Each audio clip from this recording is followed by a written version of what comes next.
Ça va, je vous dérange pas trop? Je ne vous dérange pas trop? Non, c'est bon? Bien, mes chers collègues, merci de bien vouloir prendre place. La séance est ouverte.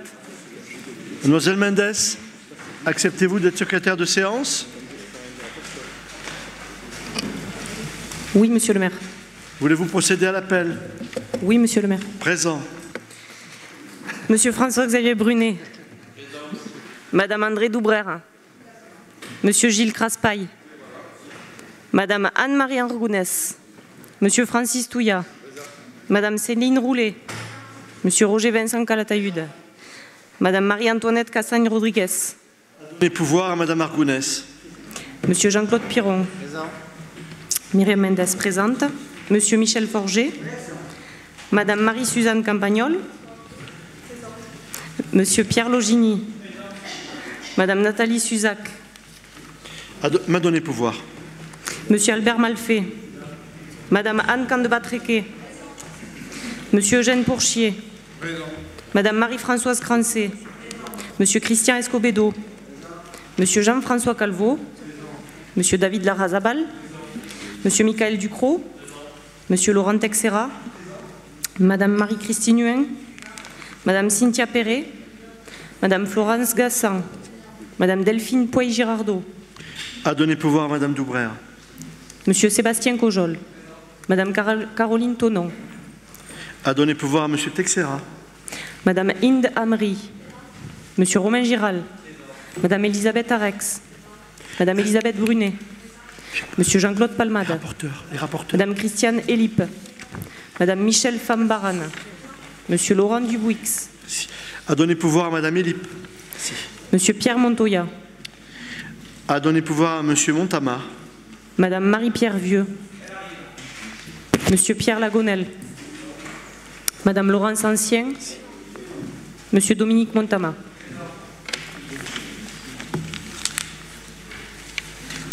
Merci beaucoup, mademoiselle. Mes chers collègues, je vous demande d'abord si vous êtes d'accord pour adopter le procès-verbal de la séance du 7 avril dernier. Y a-t-il des remarques? Pas de modification, pas d'amendement? Quoi, vous l'avez pas eu? Ah, pas possible, hein? Pas de remarques particulières? Pas d'opposition, pas d'abstention? Il est... Oui, monsieur Montama. Appuyez sur le truc. Oh, oui, c'est l'avant-dernier, c'est pas le dernier. Hein. Le 7 avril. C'est l'avant-dernier. Oui. C'est ça, d'accord. Oui, merci. du 7 avril. Et ça a été envoyé au secrétariat des groupes. Enfin, oui. Bien. Pas d'abstention, pas d'opposition. Il est adopté. Je vous demande si vous avez des questions concernant le compte-rendu des décisions prises en vertu du Code des collectivités territoriales et dont vous avez le détail, page 1 des rapports qui vous ont été communiqués. Oui, monsieur Lagonel. Oui, j'aimerais savoir par rapport au point numéro 2. Vous savez que Tarbes pour tous a toujours manifesté son opposition à la construction d'un immeuble de plusieurs étages à cet endroit, parce que cet espace est très pratique en tant que parking pour le commerce de centre-ville, pour les parents qui laissent leurs enfants à la crèche, et également parce qu'un immeuble à cet endroit obstruerait énormément le carreau des producteurs de l'Halle Bourbon. Donc je vois que dans les comptes rendus de décision, il est prévu que la ville donne un bail précaire pour la gestion d'un parking payant. Donc nous aimerions savoir qu'est-ce qu'il en est exactement aujourd'hui, quelles sont les intentions du propriétaire, et une précision aussi sur le montant du loyer. Est-ce que ce loyer de 10 000 €, c'est un loyer mensuel, semestriel ou annuel? Bien, pour la première partie de votre question, je croyais que vous aviez les réponses, puisque le propriétaire du terrain m'a dit que vous étiez allé le rencontrer et que vous lui aviez posé toutes les questions que vous me posez là et qu'il vous avait répondu. Mais ceci étant, je vais vous donner mon sentiment. Il s'agit d'une propriété privée. Ce terrain a une valeur vénale importante puisque le propriétaire de ce terrain a acheté les maisons qui étaient érigées sur ce terrain auparavant, avec bien évidemment une intention très précise. S'il a acheté les maisons qu'il y avait, dont la maison du docteur Saint-Pé, c'est parce qu'il avait un projet de construction d'un immeuble de grande qualité. Ce projet, dans le contexte économique actuel, a été retardé, et c'est précisément parce que ce projet a été retardé que nous avons demandé au propriétaire s'il voulait bien, pendant la durée des travaux de la halle Broban, donc ça remonte maintenant à quelques années, s'il voulait bien mettre ce terrain à notre disposition gratuitement, ce qu'il a fait pendant 3-4 ans, 3 ans, ce qui a été fait gratuitement. Aujourd'hui, en début d'année, le propriétaire nous fait savoir qu'il a l'intention de reprendre son projet de construction et que donc il faudra qu'on lui restitue les lieux. C'était en janvier-février. Il devait lui restituer tout de suite. Et j'ai négocié avec lui une prolongation de l'utilisation de ce terrain à usage de parking jusqu'au 30 juin, et moyennant une redevance du 1er janvier au 30 juin de 10 000 €. Il faut savoir que ce parking, pour nous, a été extrêmement rémunérateur, puisque c'est un parking qui nous rapporte à peu près 40 000 €, 40-45 000 €. Et que donc, en ayant bénéficié gratuitement pendant 3 ans, et là, négociant une prolongation de 6 mois, j'ai accepté de lui verser une indemnité de 10 000 € TTC pour cette utilisation complémentaire de 6 mois. Voilà. Quant au projet lui-même, il s'agit d'un projet privé, je le redis. La ville de Tarbes, quand les immeubles ont été vendus, n'a pas préempté. Et donc, le propriétaire du terrain fait ce qu'il veut sur son terrain. Il nous a présenté, au service urbanisme, à l'architecte des bâtiments de France, il nous a présenté son projet d'investissement, qui est un projet de grande qualité, qui a été amendé en accord avec l'architecte des bâtiments de France. Et donc, il a l'intention de remettre son projet sur les rails. Et ensuite, pas l'empêcher. Hein. Voilà. Vous avez les réponses? Y a-t-il d'autres questions sur ces décisions? Bien. Je vous demande si, pour les points 3 et 4, vous serez d'accord, comme nous le faisons à chaque fois, si vous serez d'accord pour qu'on désigne, dans le cadre d'un accord unanime, les personnes à main levée et non pas à bulletin secret. Ceci étant, si quelqu'un le demande à bulletin secret, on le fera. On le fera. Vous avez également, après les décisions du maire, la présentation des différents avenants ou marchés qui ont été passés depuis le dernier conseil municipal.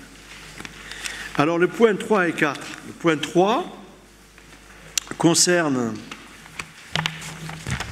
C'est bien moi, le rapporteur, hein? Oui. Ah, merci. Concerne l'Observatoire de l'air, le RAMIP. Nous devons désigner le délégué de la ville de Tarbes et je vous propose de déléguer pour nous représenter au sein de le RAMIP M. Piron, qui est le président de la commission environnement. Est-ce qu'il y a d'autres candidatures ou est-ce que vous êtes d'accord sur cette candidature? Personne ne demande la parole? Je demande si vous êtes d'accord pour cette candidature. On le manifeste en levant la main. Je vous remercie pour cette unanimité. Monsieur Piron. Voilà. Le point numéro 4, c'est Monsieur Logini qui le présente. Monsieur Logini, vous avez la parole. Merci, Monsieur le maire. Par délibération en date du 7 avril 2014, le conseil municipal avait désigné 9 délégués à l'office de commerce, de l'artisanat et des services de la ville. Les statuts de cette association prévoient que le collège des collectivités territoriales est composé de 10 membres du conseil municipal de Tarbes.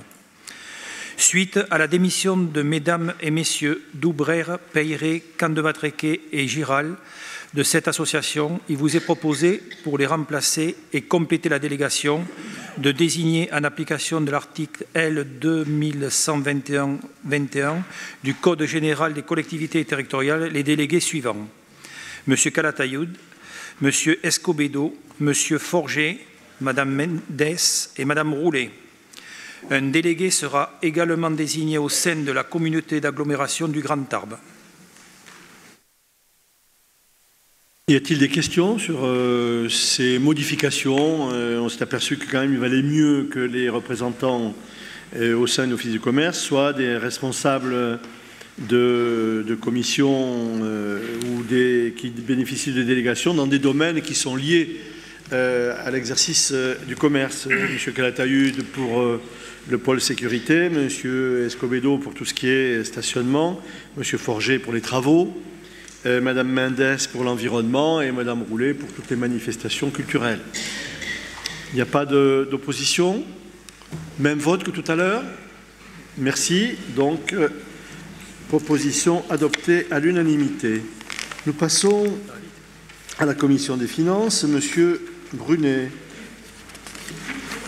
Bien, merci Monsieur le maire. Il s'agit d'une délibération relative à l'adoption de la charte des conseils de quartier de la ville de Tarbes.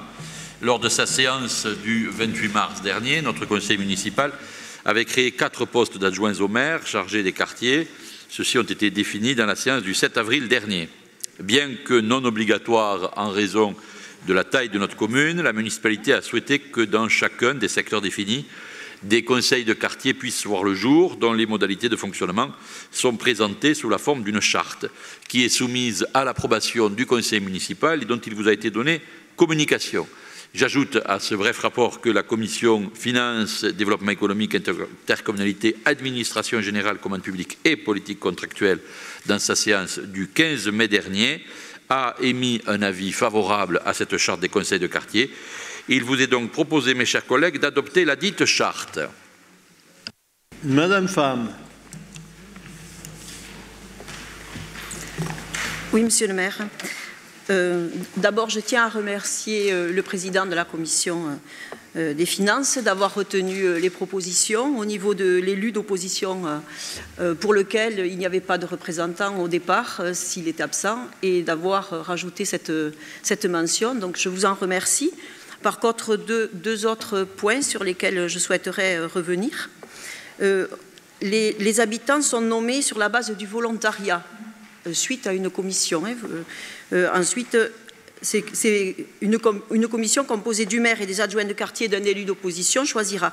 On voulait savoir sur quels critères allaient être nommées ces personnes et ensuite s'il est fait, s'il est fait appel à candidature pour pouvoir participer à ces conseils de quartier.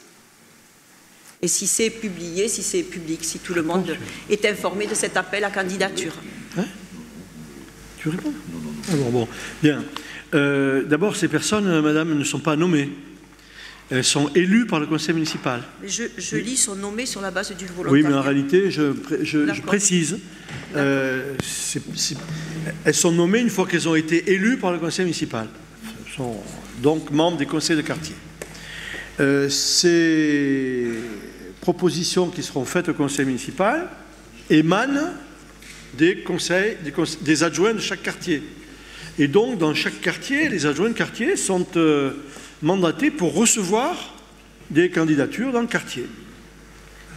Alors, comment ça se passe? Et aujourd'hui, moi, j'aurais demandé déjà de procéder au recensement des candidatures dans chaque quartier respectif pour que nous puissions, si possible, procéder à l'élection des membres des conseils de quartier lors du conseil municipal du 27 juin. Donc, vous avez bien fait de poser la question. Ça me permet de dire aujourd'hui que les candidatures peuvent être proposées à chaque adjoint de quartier dans les quartiers respectifs, bien évidemment. D'accord. Et j'aurais aussi une autre question par rapport à l'ordre du jour qui est fixé par l'adjoint de quartier. Vous savez que nous sommes très favorables à la démocratie participative et nous souhaitions que cet ordre du jour puisse être discuté avec l'ensemble des membres.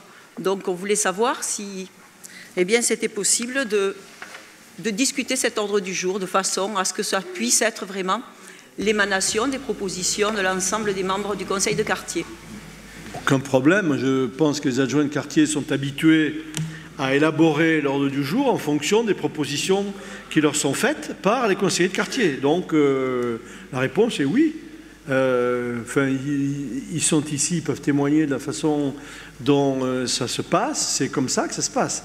Ils font une réunion avec l'ensemble des conseillers de quartier et puis ils évoquent les sujets qui devront être mis à l'ordre du jour. De même, vous pouvez le souligner que nous avons intégré dans cette charte une possibilité de permettre à chaque conseil de quartier de bénéficier d'un petit budget qui pourra être, bien évidemment, qui sera soumis à l'approbation du conseil municipal, mais qui leur permettra directement d'enregistrer des propositions, y compris avec des conséquences budgétaires.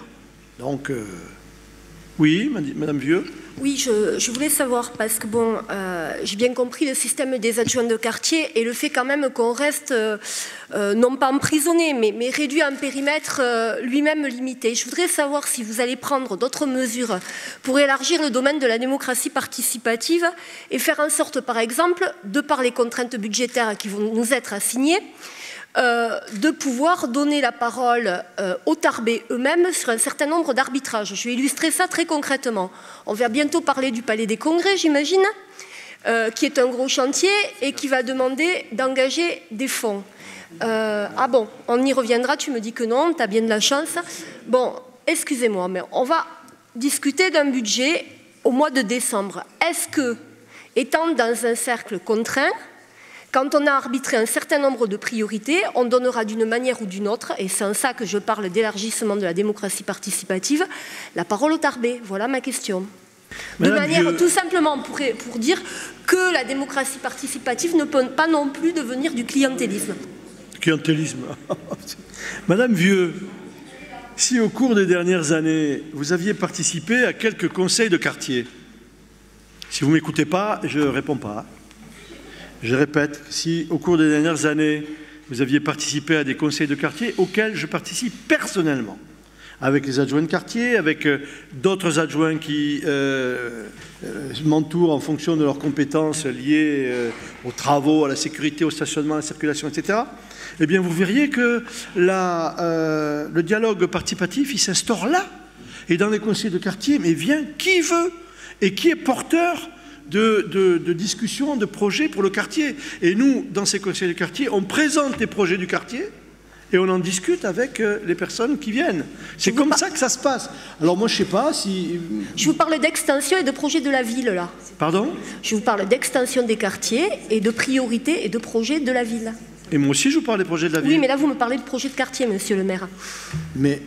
les projets de la ville, madame... Le projet de la ville ne peut pas être simplement la somme des projets de quartier. Les projets de la ville se réalisent souvent dans les quartiers.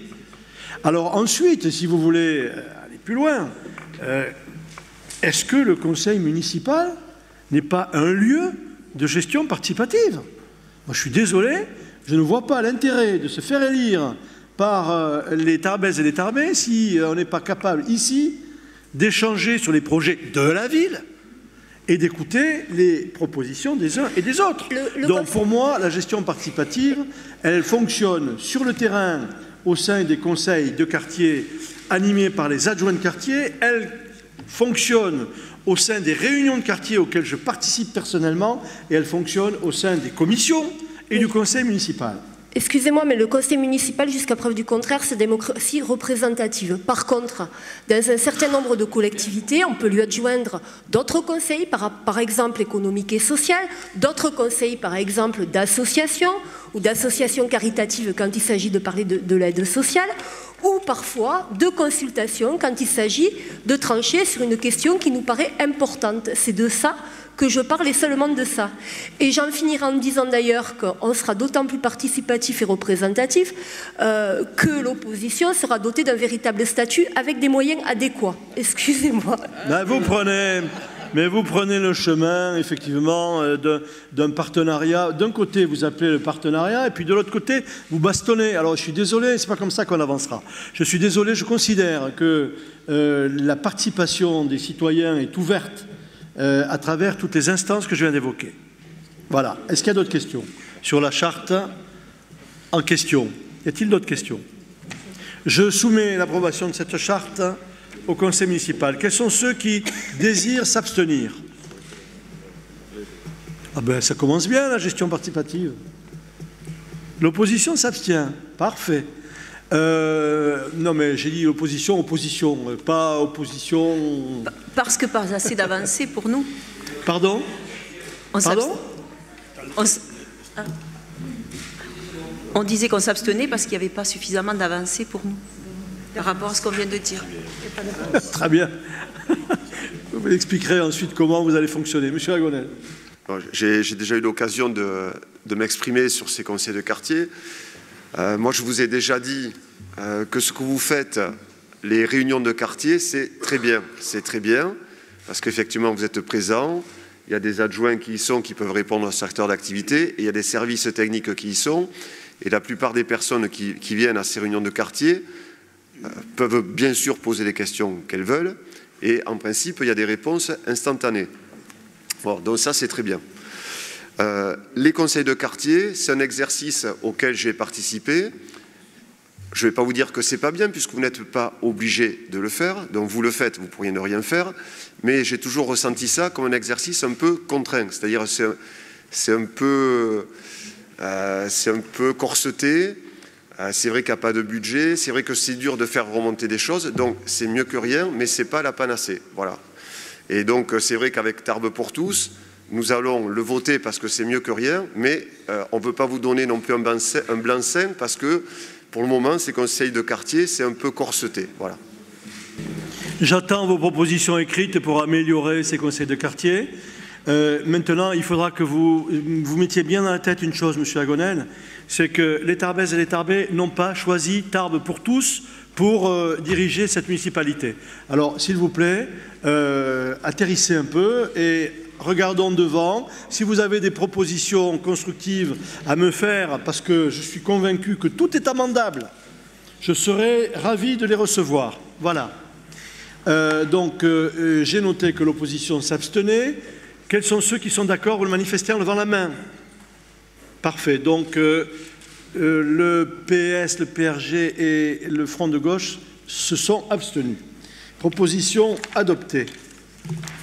Le point suivant, Monsieur Craspaille. Merci, Monsieur le maire. Il s'agit donc d'une délibération pour l'acquisition d'épiceries et de produits laitiers, de vos produits de fruits et légumes frais et de produits de 4e et 5e gamme. Pour satisfaire les besoins de la cuisine centrale, une consultation a été lancée en 2011, regroupant différentes catégories de denrées alimentaires, à savoir: dans le cadre de l'exécution de ce marché, la ville n'a pas souhaité reconduire les lots 1, 3, 5, 6 en raison de difficultés rencontrées par le titulaire des marchés, la société Transgourmet, pour respecter la présentation des factures. Une consultation passée selon la procédure de l'appel d'offres ouvert a donc été lancée et déclarée infructueuse, toutes les offres étant irrégulières. Un marché négocié a donc été lancé avec publicité préalable et mise en concurrence. Les marchés prendront effet à compter de leur date de notification et s'achèveront le 31 décembre 2014. Ils pourront être reconduits pour une période de 2 ans, soit du 1er janvier 2015 au 31 décembre 2015. Il s'agit de marchés à bon de commande avec un seuil minimum annuel et un seuil maximum annuel.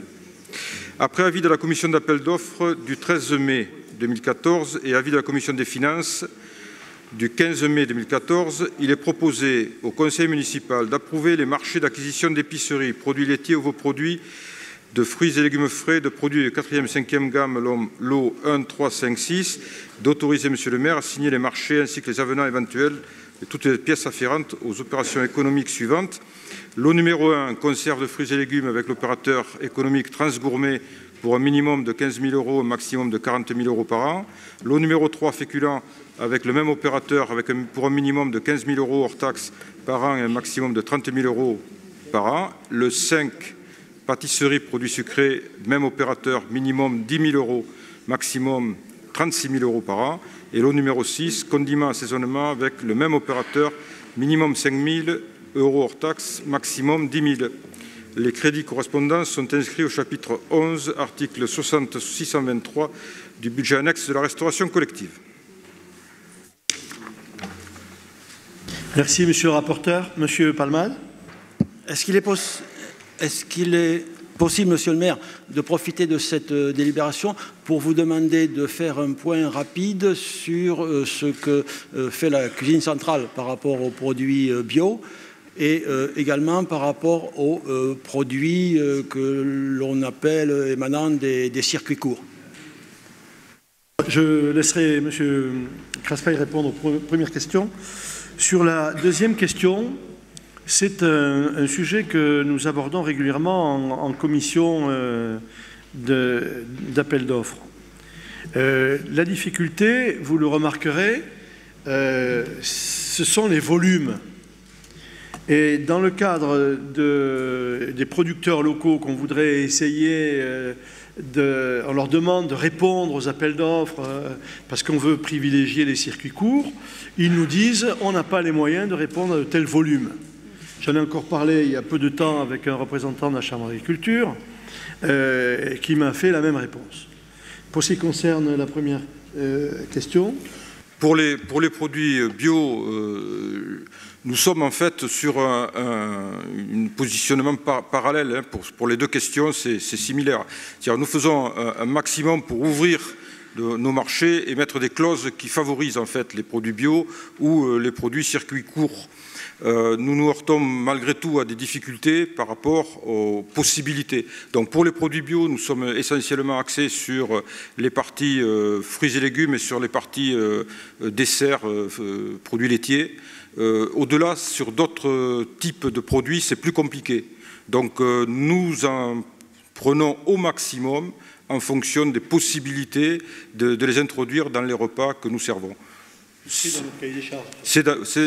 C'est dans le cahier des charges, effectivement, en sachant que ce n'est pas neutre d'un point de vue financier, parce que nous avons rarement des produits de ce type qui sont concurrentiels par rapport aux produits normaux. Je précise d'ailleurs que pour ces produits, que ce soit bio ou circuit court, il y a des périodes plus favorables sur lesquelles on ouvre les marchés plus facilement. C'est par exemple lorsqu'on prend les fruits de saison.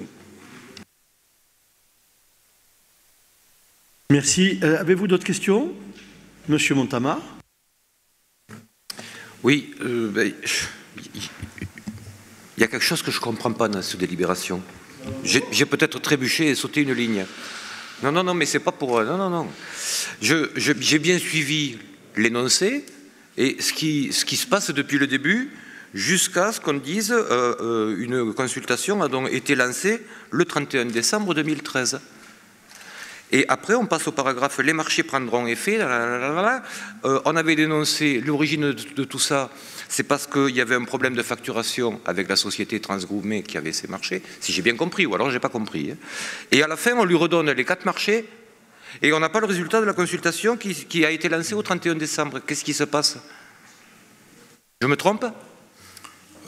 La commission d'appel d'offres s'est réunie, c'est la société Transgourmet qui a eu les marchés parce que c'était ceux qui correspondaient au cahier des charges et qui étaient les mieux placés. Je vous dis franchement, ce n'est pas notre fournisseur privilégié. Hein.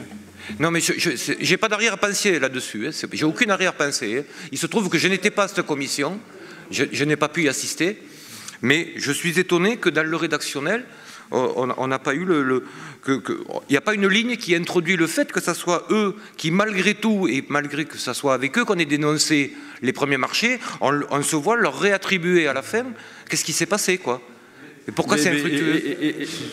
Parce que, si monsieur le maire m'autorise, c'est parce que, alors, probablement, et je vous donne acte que pour des non-initiés, nous sommes peu initiés à la technique des marchés publics, il faut bien le reconnaître globalement, c'est les techniciens qui suivent ça, ça peut paraître peu compréhensible.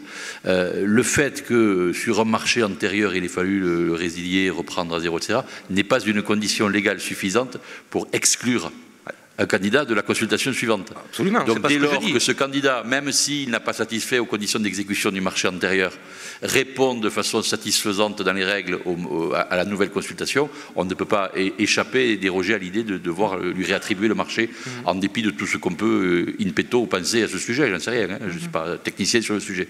Mais voilà, c'est parce qu'il n'y a pas de raison majeure pour l'écarter malgré tout.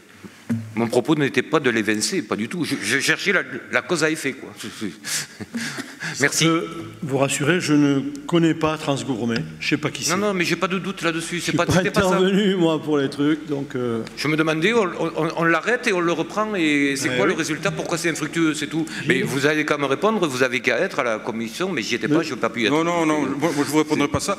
Mais simplement, donc, le marché a été relancé, et cette société s'est repositionnée, et ils correspondent exactement au cahier des charges. C'est pour ça que c'est eux qui ont eu le marché.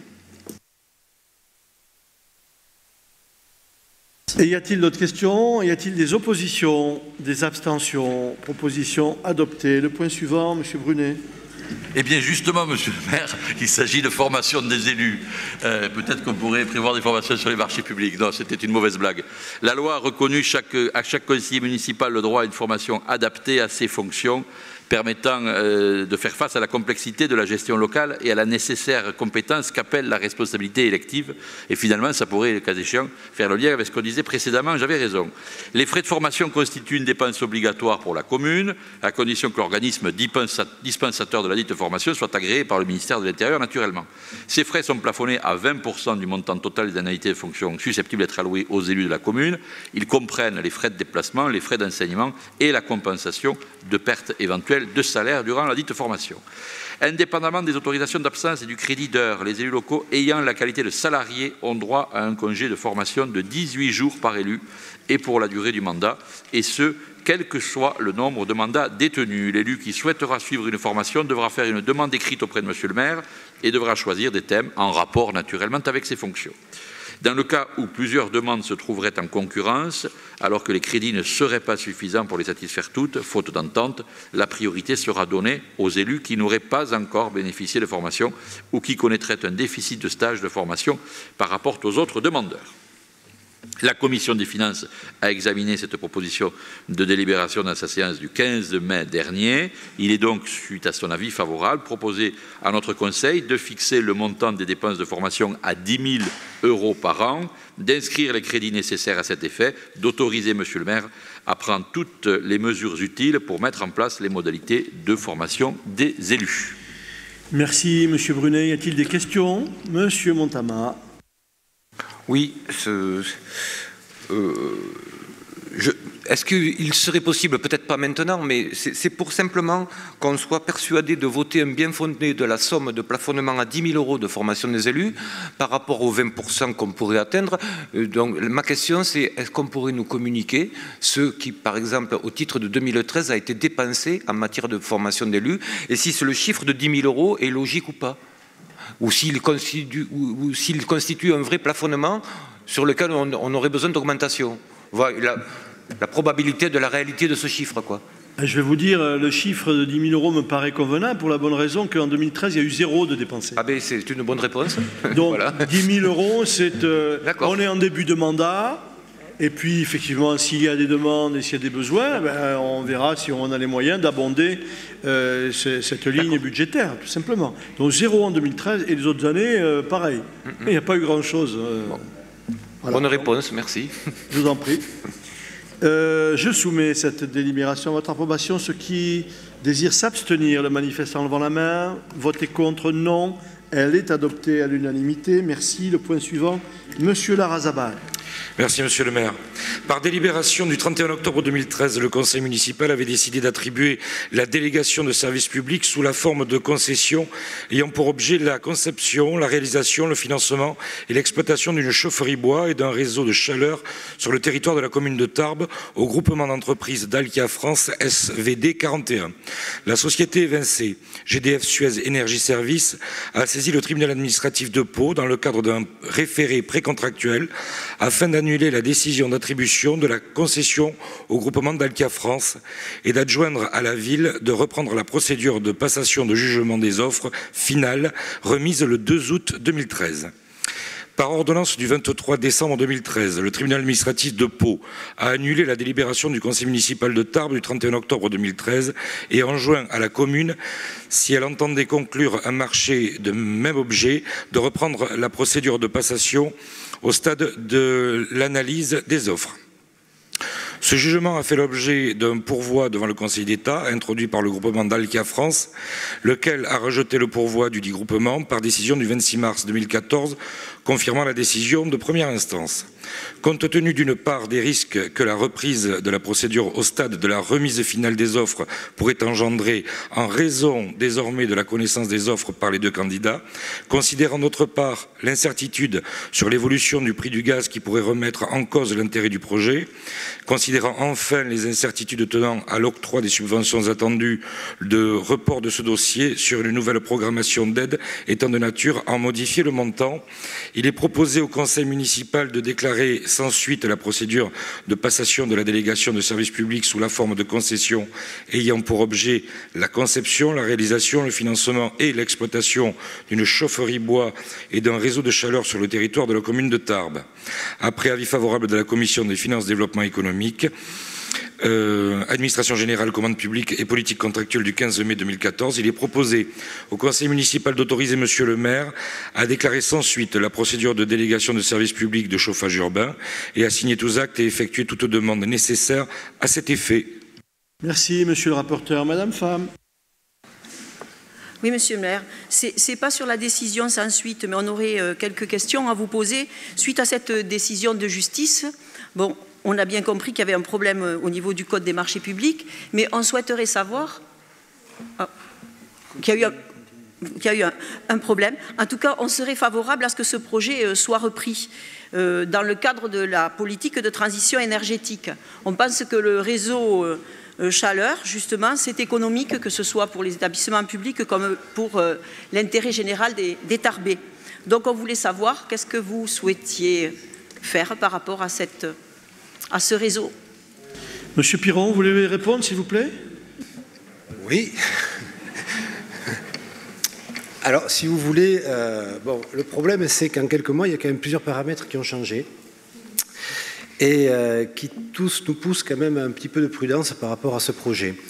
Alors, tout d'abord, bon, on vous parle d'équilibre financier, c'est vrai qu'il est remis en cause par deux facteurs. Le premier, il est lié au retard de plusieurs mois pris en raison de deux recours.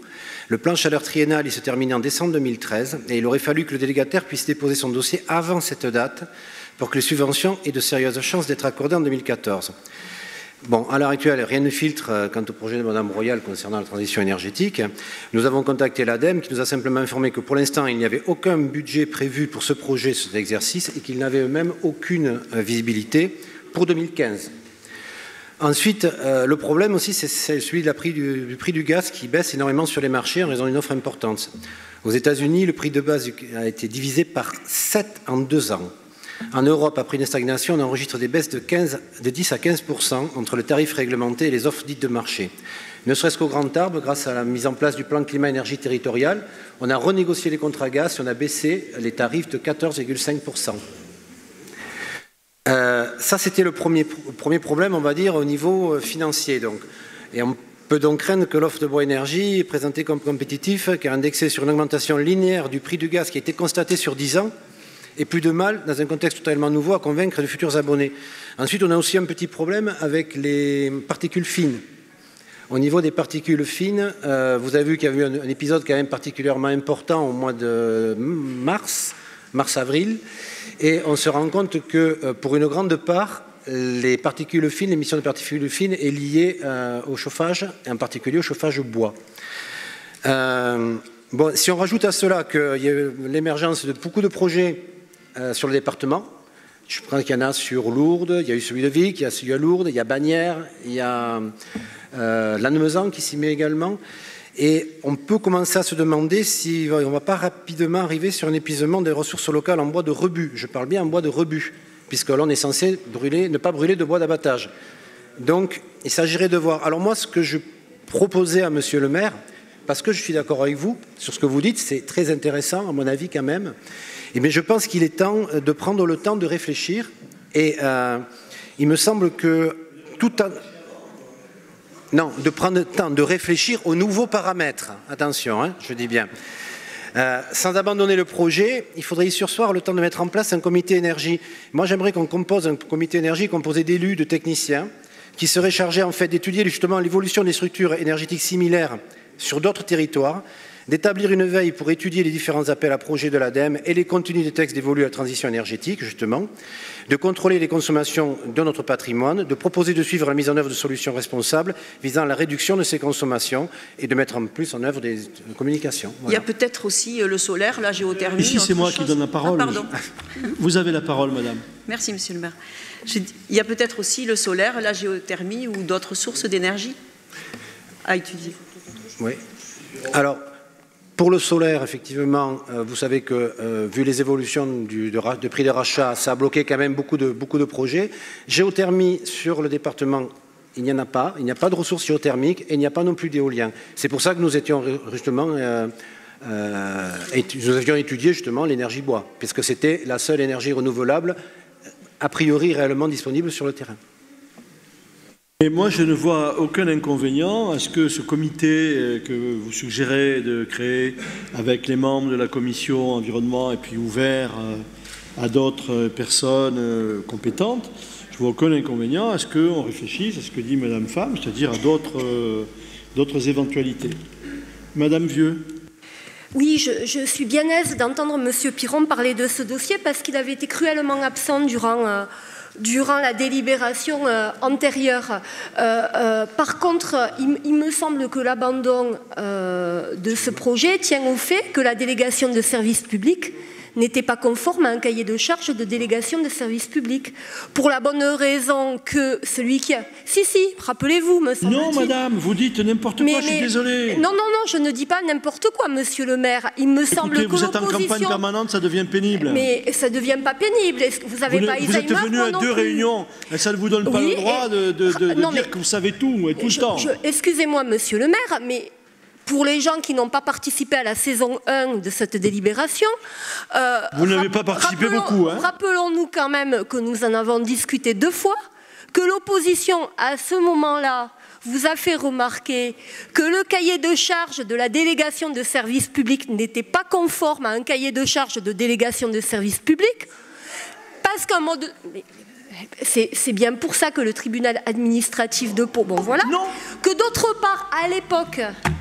Non, mais excusez-moi. Mais vous croyez que parce que vous allez affirmer... Et vous croyez que parce que vous allez affirmer, ça sera plus vrai, monsieur le maire? Vous croyez que c'est vrai? Je vais demander à monsieur Caillot de donner les raisons. Et si vous voulez, vous verrez le jugement. Eh bien, ça n'a rien à voir avec le cahier des charges. On regardera. Madame, vous dites n'importe quoi, s'il vous plaît, arrêtez. Écoutez, c'est vous qui allez arrêter, d'abord. Moi, je vais continuer cette fois. C'est moi qui préside ici. Hein? Le débat démocratique, il se fait dans les deux sens. On n'est plus en campagne pour les européennes, ça suffit. Oui, mais on n'est pas dans les européennes, on est en conseil municipal. Monsieur Caillot, vous avez la parole. Excusez-moi, je voudrais terminer mon intervention. Raison. Monsieur Caillot. Bien. Excusez-moi, je voudrais... Donc, Excusez-moi, je voudrais terminer. Je n'ai pas l'habitude d'être coupé. D'abord répondre à vos affirmations erronées. Monsieur Caillot répond d'abord aux affirmations erronées. Monsieur Caillot. Donc les deux sociétés... Pardon ? Comment ? Bon, écoutez, ça va. En matière de minable, vous y connaissez. Allez. Donc les deux, je vous rappelle que nous sommes dans le cadre d'une... Écoutez, sinon... Je vous rappelle que nous étions dans le cadre d'une DSP. Dans le cadre d'une DSP, les négociations sont possibles. Elles ont eu lieu en présence des élus concernés et des services. Le 2 août, les deux sociétés ont été amenées à remettre une offre définitive. Qui a été modifiée, monsieur Caillot ? Qui n'a pas été modifiée. Le cahier des charges permettait tout à fait une subdélégation d'une partie de la mission, en l'occurrence le financement. Les offres ont été remises le 2 août. Entre le 2 août et fin août et début septembre, effectivement, début septembre, l'un des deux candidats a préféré, pour des raisons qui lui appartiennent, de financer lui-même le projet et n'ont pu passer par une subdélégation. L'offre, on n'est pas en marché public, on est en délégation de service public qui s'étudie par rapport à un équilibre général économique et pas par rapport à un respect d'une virgule dans un cahier des charges. Même s'il ne nous appartient pas de commenter des décisions de justice, la décision du tribunal administratif confirmée par le Conseil d'État tend à donner maintenant, à étudier les DSP un peu comme un marché public où plus rien n'est autorisé. Or, une DSP, une offre peut évoluer et est soumise également à la négociation. Donc, on a parfaitement respecté le cahier des charges, on a parfaitement respecté la procédure de délégation de service public. Un candidat non retenu a fait valoir des arguments qui ont été retenus par le tribunal. Ça ne donne pas une non-conformité d'une offre ou d'un cahier des charges. La meilleure des preuves, c'est que le tribunal n'a pas annulé la procédure. Le tribunal a dit, vous reprenez la procédure au niveau des offres finales remises le 2 août. La seule chose, c'est que reprendre une procédure à ce niveau-là, alors que maintenant toutes les offres sont connues et sur la place publique, ce n'est pas possible. Non, mais je voudrais qu'on explique bien, M. Caillot, s'il vous plaît, que le problème tient au mode de financement du projet par un des candidats à la DSP. Oui, c'est tout à fait. Il avait prévu initialement un financement en s'appuyant sur un partenaire financier. Nous avions d'ailleurs trouvé ce montage un peu alambiqué, on l'a dit. Mais enfin, bon, c'est son droit. C'est son droit de nous présenter un mode de financement, ça ne change rien au cahier des charges, ni à conformité, etc. Il présente son projet en disant, ben voilà mon projet, etc. Il répond à tous les critères de cahier des charges, l'autre aussi, sauf que le premier, il dit, ben moi, pour financer, au lieu de financer sur mes fonds propres, je finance avec un partenaire financier. Bon. Et ensuite, dans le courant de la procédure, quand il voit que quand même ça ne plaît pas beaucoup, cette histoire, tu avais le crédit agricole, bon, il ne veut rien dire. Il revient au projet initial tel que défini dans le cahier des charges, il dit, le financement, finalement, je vois que le financement c'est trop compliqué, eh bien, je vais financer sur mes fonds propres. Voilà, c'est tout. Voilà la différence qu'il y a eu. C'est tout. Est-ce exact ou non? C'est tout à fait ça, monsieur le maire. Alors, et le tribunal a estimé que, en retirant sa délégation de financement, en gros, il a estimé que ça pouvait être comparé à une renégociation. Or, quand on négocie avec tous les candidats en même temps. Le tribunal s'est basé là-dessus, et uniquement là-dessus, pour dire qu'il fallait revenir au 2 août. Voilà. Bon, Monsieur Palmade. Excusez-moi, je n'ai pas fini. Oui, donc Monsieur Caillot vient de confirmer ce que je vous ai dit, Monsieur le maire. Mais non, mais excusez, non, mais voilà. Non, mais écoutez, hein, vous pouvez le tourner comme vous voulez, c'est exactement cela. Pour autant, je voudrais ajouter 2 choses. C'est qu'à l'époque, me semble-t-il, on a eu 2 conseils municipaux. Au premier, vous aviez demandé qu'il y ait l'unanimité du conseil municipal pour engager plus avant le conseil municipal et la mairie de Tarbes, ce qui n'avait pas été donné d'ailleurs au second conseil municipal et vous étiez passé en force. Donc je voudrais moi corroborer le fait que je suis pour le chauffage de bois. En effet, j'entends les arguments sur le marché du bois, j'entends les arguments sur les aides européennes qui diminuent, sur la question y compris de l'environnement et des énergies alternatives, on va être confronté à cette question. Pour autant, je pense qu'il faut continuer à explorer cette piste, au même titre qu'il faut explorer la piste géothermique, me semble-t-il, parce que M. Brunet, jusqu'à preuve du contraire, on est un territoire qui peut travailler également cette dimension-là.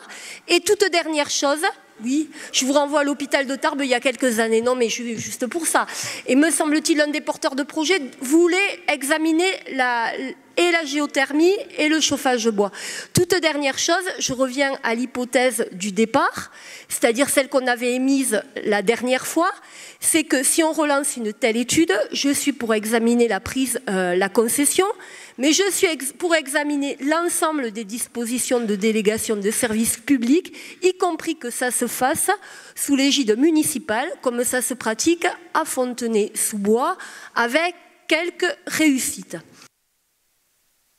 Bien, M. Piron a dit clairement qu'un comité technique, ou je ne sais pas comment tu l'appelais, énergie serait créé. ceux qui auront envie de participer à ces travaux seront les bienvenus. Voilà, il n'y a pas d'autres remarques. Je demande donc au conseil municipal... Ah, pardon, monsieur Palmade, excusez-moi. Merci. Moi, pour reprendre l'expression de Marie-Pierre Vieux, je n'ai pas participé à la saison 1 des échanges sur la chaufferie bois. Et je souhaite, même si j'ai suivi ça à travers la presse, donner aussi mon sentiment sur le sujet. Et il rejoint un peu celui que vient d'exprimer à l'instant Marie-Pierre. La caractéristique de la délibération que vous proposez au vote du conseil municipal, c'est essentiellement déclarer sans suite, si j'ai bien compris, la procédure de délégation du service public. Sauf que vous auriez été mieux avisé, me semble-t-il, en indiquant quel était le plan B.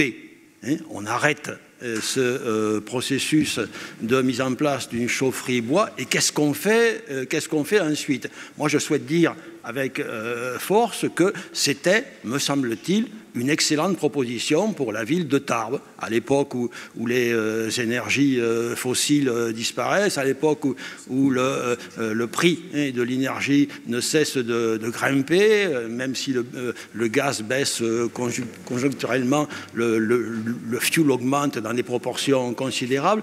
Il y a une énergie qui est moins chère, qui est moins polluante et qui est très intéressante à tout point de vue, c'est le bois. Et je ne pense pas que l'argument qui a été développé, qui consiste à dire que la ressource en bois dans le département des Hautes-Pyrénées risque de s'épuiser s'il y a 5 ou 6 chaufferies bois dans le département, soit un argument recevable. Donc moi je plaide pour que vous nous disiez très précisément, plutôt que de vous arrêter en précisant il y aura un comité qui va réfléchir sur le sujet, que vous nous disiez très clairement on est obligé pour des raisons juridiques d'arrêter ce processus, mais cependant la chaufferie bois c'est quelque chose que nous proposerons de mettre en place dans une toute prochaine période. Bon, d'abord, je suis ravi d'entendre que tout le monde trouve que finalement un système avec chaufferie bois, c'était bien. Parce que quand on a présenté le projet, ça n'a pas été le cas. Oui, mais... Ça n'a pas été le cas quand on a présenté le projet. Ce qui est un bon projet après les élections, ouais. Pas avant. Eh oui, bon, passons, peu importe. Donc je suis ravi d'entendre que tout le monde dit ah, mais finalement c'est bien, chaufferie bois, etc. Quand on a présenté le projet, ce n'était pas aussi évident. Vous me dites, monsieur Palmade, et ça me surprend, vous ne proposez pas un plan B. Mais si j'avais présenté un plan B aujourd'hui, vous me demanderiez mais à quoi sert le comité énergie que vous voulez faire? À quoi il sert? Si justement on décide de créer un comité énergie, c'est pour qu'il y ait une réflexion sur ce sujet. Nous sommes obligés, pour les raisons que Michel Caillot a dites tout à l'heure, nous sommes obligés de mettre un terme à la procédure qui avait été engagée. Parce qu'on était arrivé au terme d'une procédure, et chacun savait ce que proposait l'autre, etc. On met un terme à cette procédure. Un comité énergie va réfléchir sur le sujet et nous verrons ce qui ressortira de ces réflexions et de ces propositions et nous verrons si nous nous relançons, nous nous engageons de nouveau sur une chaufferie bois ou sur des solutions alternatives ou complémentaires. Voilà. Donc, il me semble que la procédure et le schéma que je vous propose est plutôt logique. Si j'avais dit, ben, on fait ça et voilà le plan B, on aurait dit, mais à quoi sert le comité si vous avez déjà la solution? Voilà. Bien. Ceux qui désirent s'abstenir sur cette délibération le manifestent en levant la main. Ceux qui veulent voter contre, elle est adoptée à l'unanimité. Merci. Le point suivant, monsieur Giral. Oui, monsieur le maire.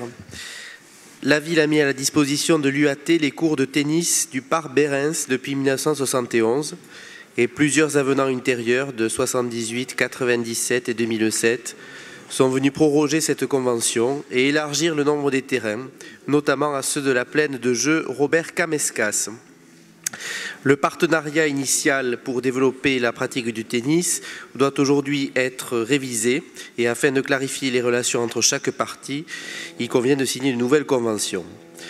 Le projet qui a été transmis définit les conditions dans lesquelles la ville autorise l'UAT à utiliser les cours de tennis du parc Bérens, rue Jean Larcher, et ceux dénommés Hervé Siméon, qui sont situés quant à eux, pleines de jeux camescas. La mise à disposition est consentie à titre gratuit pour une durée de 3 années. Et sur avis favorable de la Commission Finances du 15 mai 2014, il est proposé au Conseil municipal d'approuver la convention de mise à disposition et d'autoriser Monsieur le maire à signer la convention pour la ville de Tarbes et à accomplir tous les actes nécessaires à la réalisation de cette opération. Merci, Monsieur le rapporteur. Y a-t-il des questions? Pas d'opposition? Pas d'abstention? Proposition adoptée.